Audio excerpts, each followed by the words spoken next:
It's just so hard to believe how a team won't give him a chance. And like you said, there's got to be something that's stopping that from happening because it's just so hard to believe that a team will not. Why would Jacksonville Jaguars not put Tim Tebow on their roster, okay? It's a team known for two things, losing games on the field, being bad on the field, and not making any money. I mean, they're notorious throughout the world of sports for not getting fans to their games. Yeah.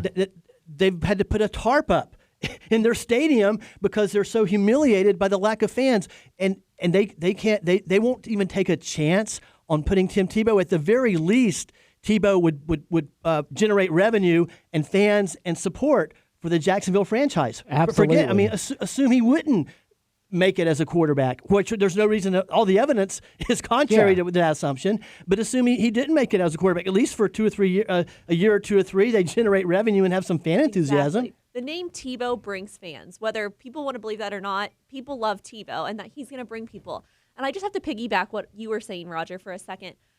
I never wanted to believe the conspiracy thing. I think of all other ways, but Tebow wins games. Sometimes I question how he wins the games, but he does it. And whether he's playing quarterback or whether they changed positions, which I think he could play tight end even, I don't understand why people aren't picking him up because he's going to win games. He's going to generate the fans. And I just don't understand why people don't want to take a chance on him. I think they just don't want to take the time, take the effort to do it, but they're losing out. They're missing out on it doesn't money make and any revenue and sense. everything. It's not rational. It's not rational that nobody in the National Football League does not want Tim Tebow on their team. We've got a call from Steve. We're going to go to him in just a moment. We're starting to get calls, but I just want to tag on to what Kaylee just said. Now I don't like to hear that tight end talk. I don't want to see Tebow. He's a quarterback. I don't either, and I think he does need the shot. But I'm just saying. But let me. But I think he could do it. Let me make that point a little bit different way.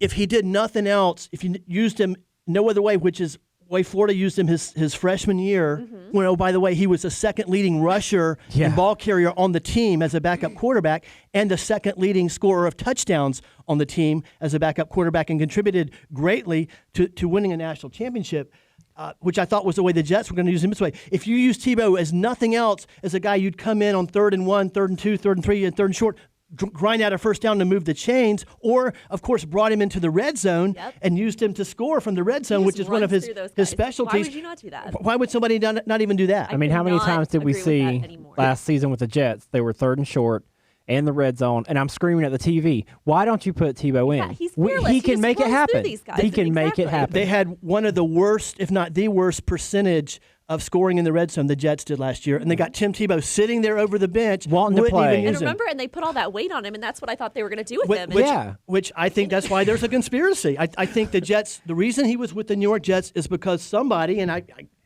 who would somebody be? The National Football League did not want him to succeed. Now let's bring up another point that I'm just starting to learn.